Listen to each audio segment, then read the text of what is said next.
ಇದು ಜಗತ್ತಿನಲ್ಲೇ ಅಪರೂಪದ ದೇವಸ್ಥಾನ ಅಂದ್ರೆ ನೀವು ನಂಬಲೇಬೇಕು. ಪೂರ್ತಿ ವಿಡಿಯೋ ನೋಡಿ ಯಾಕೆ ಅಂತ ತಿಳಿಸಿಕೊಡ್ತೀನಿ. ಬೆಂಗಳೂರಿನಿಂದ ಸುಮಾರು 240 ಕಿಲೋಮೀಟರ್ ದೂರದಲ್ಲಿರುವ ಚಿಕ್ಕಮಗಳೂರಿನಿಂದ ಕೇವಲ 3 ಕಿಲೋಮೀಟರ್ ಹತ್ತಿರದಲ್ಲಿರುವ ಹಿರೇಮಗಳೂರಿನಲ್ಲಿರುವ ಈ ದೇವಾಲಯವು ಭಗವಾನ್ ಶ್ರೀರಾಮ ಮತ್ತು ಭಗವಾನ್ ಪರಶುರಾಮರಿಗೆ ಸಂಬಂಧಿಸಿದ ಒಂದು ಪ್ರಸಿದ್ಧ ದೇವಾಲಯವಾಗಿದೆ. ಈ ವಿಶೇಷ ದೇವಸ್ಥಾನದ ಹೆಸರು ಶ್ರೀ ಕೋದಂಡರಾಮ ದೇವಸ್ಥಾನ. ಸಾಮಾನ್ಯವಾಗಿ ನೀವು ಜಗತ್ತಿನ ಯಾವುದೇ ರಾಮನ ದೇವಸ್ಥಾನಕ್ಕೆ ಹೋದ್ರೂ ಸೀತೆಯು ರಾಮನ ಎಡಭಾಗದಲ್ಲಿ ಇರೋದನ್ನ ನೋಡಿರ್ತೀರಾ. ಆದ್ರೆ ಈ ದೇವಸ್ಥಾನದಲ್ಲಿ ಮಾತ್ರ ಸೀತೆಯು ರಾಮನ ಬಲಭಾಗದಲ್ಲಿ ನಿಂತಿದ್ದಾಳೆ. ಇದರ ಹಿಂದಿರೋ ರಹಸ್ಯ ಏನು ಗೊತ್ತಾ? ಪುರಾಣಗಳ ಪ್ರಕಾರ ಪರಶುರಾಮರು ರಾಮನ ಬಳಿ ಒಂದು ಕೋರಿಕೆ ಇಡ್ತಾರೆ, ರಾಮ ಸೀತೆಯರ ಮದುವೆಯ ದೃಶ್ಯವನ್ನು ನೋಡಬೇಕು ಎಂದು. ಹಿಂದೂ ಸಂಪ್ರದಾಯದ ಮದುವೆಯಲ್ಲಿ ಪತ್ನಿ ಯಾವಾಗಲೂ ಪತಿಯ ಬಲಬದಿಯಲ್ಲಿ ಇರ್ತಾರೆ ಅಲ್ವಾ? ಅದಕ್ಕಾಗಿಯೇ ಪರಶುರಾಮನಿಗಾಗಿ ಇಲ್ಲಿ ರಾಮ ಕಲ್ಯಾಣ ರಾಮನಾಗಿ ಸೀತೆಯನ್ನ ತನ್ನ ಬಲಭಾಗದಲ್ಲಿ ನಿಲ್ಲಿಸಿಕೊಂಡು ದರ್ಶನ ಕೊಡ್ತಾರೆ. ಇಲ್ಲಿ ರಾಮನ ವಿಗ್ರಹವು ತ್ರಿಭಂಗಿ ಶೈಲಿಯಲ್ಲಿ ಇದೆ. ಬಾಣ ಹಿಡಿದಿರುವ ರಾಮ ಯುದ್ಧವನ್ನು ಮುಗಿಸಿಕೊಂಡು ಬಂದು ಪರಶುರಾಮರಿಗೆ ದರ್ಶನ ಕೊಡುವಾಗ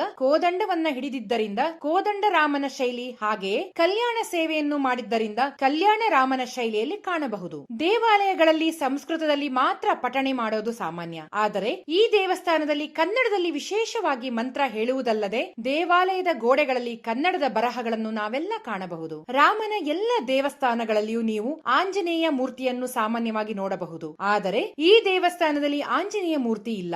ಆದರೆ ಪೂಜೆಗಾಗಿ ಆಂಜನೇಯ ಬೇಕೇ ಬೇಕು. ಹಾಗಾಗಿ ಆಂಜನೇಯನ ಮೂರ್ತಿಯನ್ನ ರಾಮನ ಪಾದಗಳಲ್ಲಿ ಮೂಡಿಸಿದ್ದಾರೆ. ದೇವಸ್ಥಾನದ ಕೌತುಕ ಅಷ್ಟಕ್ಕೆ ಮುಗ್ದಿಲ್ಲ. ದೇವಸ್ಥಾನದ ಗೋಪುರದ ಮೇಲೆ 2 ತಲೆ, 7 ನಾಲಿಗೆ ಮತ್ತು 3 ಕಾಲುಗಳಿರೋ ವಿಚಿತ್ರವಾದ ಅಗ್ನಿದೇವರ ವಿಗ್ರಹವನ್ನು ನೀವು ನೋಡಬಹುದು. ಹೊಯ್ಸಳ ಮತ್ತು ದ್ರಾವಿಡ ಶೈಲಿಯ ಮಿಶ್ರಣವಾಗಿರೋ ಈ ದೇಗುಲ ನೋಡಕ್ಕೆ 2 ಕಣ್ಣು ಸಾಲದು. ನೀವೇನಾದ್ರೂ ಚಿಕ್ಕಮಗಳೂರು ಕಡೆ ಹೋದ್ರೆ ಹಿರೇಮಗಳೂರಿನ ಈ ಐತಿಹಾಸಿಕ ಕೋದಂಡರಾಮನ ದರ್ಶನ ಪಡೆಯೋದನ್ನ ಮರಿಬೇಡಿ. ವಿಡಿಯೋ ಇಷ್ಟ ಆದ್ರೆ ಶೇರ್ ಮಾಡಿ ಹಾಗೂ ನಮ್ಮ ಪೇಜ್ ಫಾಲೋ ಮಾಡಿ.